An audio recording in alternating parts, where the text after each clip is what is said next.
control, switch off the electric fuel pump. If your mission demands it, you can climb for not more than 5 minutes with military power, using 52.5 inches of manifold pressure and 2,700 RPM in neutral blower.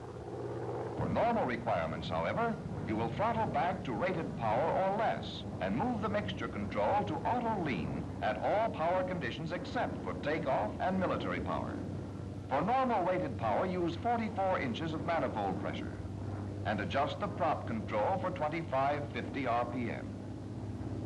At approximately 5,500 feet, you'll reach full throttle. Allow the manifold pressure to drop to 41.5 inches. Throttle back 3 to 4 more inches to prevent exceeding low blower manifold pressure. Open the intercooler flaps and shift quickly to low blower. Use 49.5 inches for rated power in low blower. You will reach full throttle at approximately 15,400 feet. Allow the manifold pressure to drop to 47 inches. Throttle back 3 to 4 more inches and shift quickly from low to high blower. Use 49.5 inches in high blower to continue rated power climb. The full throttle altitude is approximately 21,800 feet. Of course, at this altitude, you will be using oxygen as needed to protect against anoxia. Watch the cylinder head temperature closely. When cruising, never let it exceed 232 degrees centigrade. 260 degrees is permissible for takeoff, military, and rated power operation. Your oil inlet temperature also is important and never should be allowed to go above 95 degrees. Keep an eye on the fuel quantity gauge too, and when operating on the reserve tank, watch for the warning light that flashes when this tank is down to 50 gallons. For minimum fuel consumption, use 1,300 RPM and 30 inches below 5,000 feet, which will burn about 40 gallons per hour. Now, while we have a safe altitude of more than 10,000 feet, let's observe the stall characteristics of the F6F under various conditions. Here the airplane is approaching a stall with power on and wheels and flaps up. There's little warning in the way of buffeting, but as the stall becomes imminent, controls will be sloppy and ineffective. At close to 62 knots, she'll stall fully and fall off. But smart, prompt action brings about a normal recovery. Now let's observe a power-off stall in the clean condition, where the stalling speed will be approximately 65 knots. The nose comes up and gets very heavy. Response to controls is sluggish. She shudders a little and falls off. But again, normal recovery is brought about by the usual methods. With landing gear extended and flaps down, a power-on stall will occur at about 53 knots.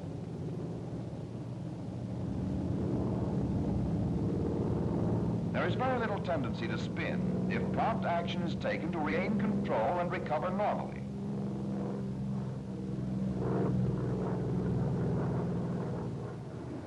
For a power-off stall, with wheels and flaps down, the stalling speed will be close to 58 knots.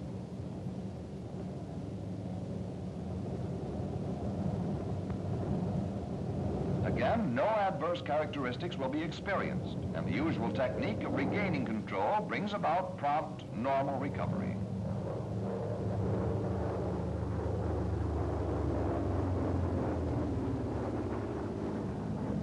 The behavior of the F6F in dives is largely dependent on good pilot technique.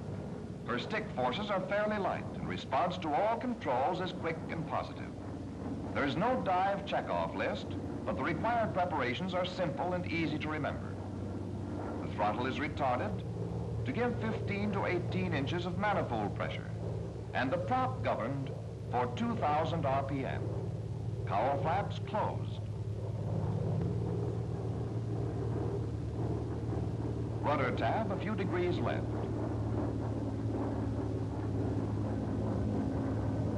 Elevator tab neutral.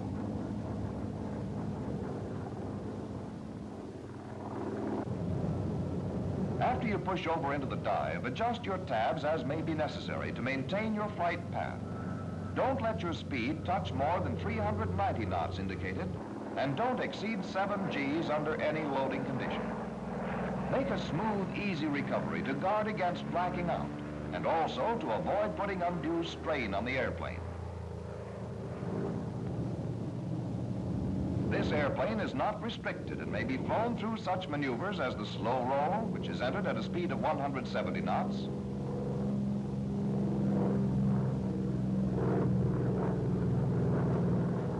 the loop, which is entered at 190 knots,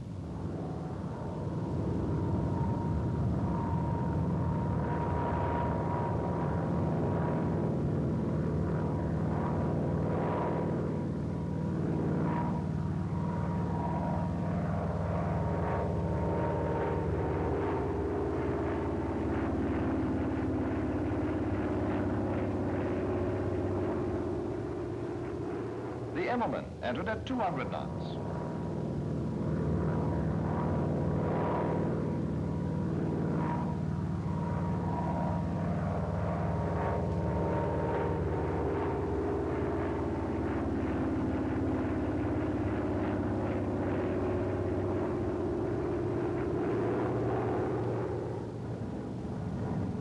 As you come in for a normal landing, go through the checkoff list with deliberation and care. Tail wheel locked. Fuel on best tank, in this case the reserve. Mixture control at a ridge. Prop control, takeoff RPM position. Flaps down. Landing gear extended. But don't do this until your speed is 110 knots indicated or less.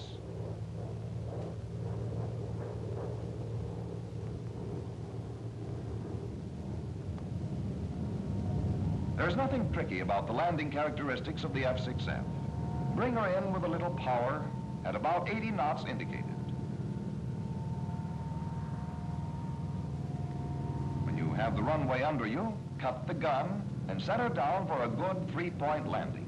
She'll touch at 60 to 65 knots. Let her slow down somewhat before you use your brakes.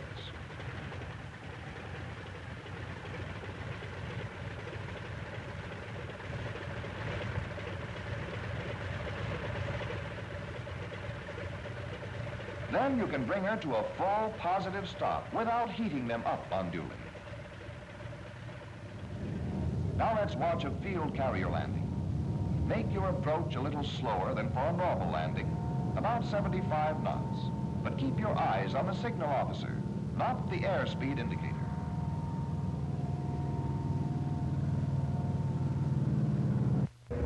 When you get the signal, cut the gun and let her hit the mat. In a real carrier landing, you may hang on the wire and bounce, but your oleos are built to take it. When you are ready to taxi to the apron, pick up your wing flaps and open the cowl flaps fully to keep cylinder head temperature within prescribed limits and prevent scorching the spark plug elbows.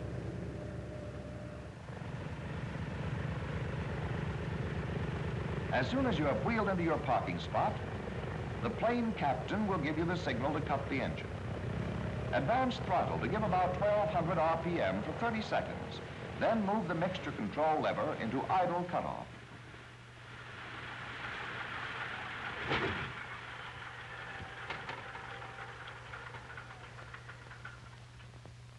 As soon as the prop stops rotating, cut your switch and wait for the plane captain to call out, all clear.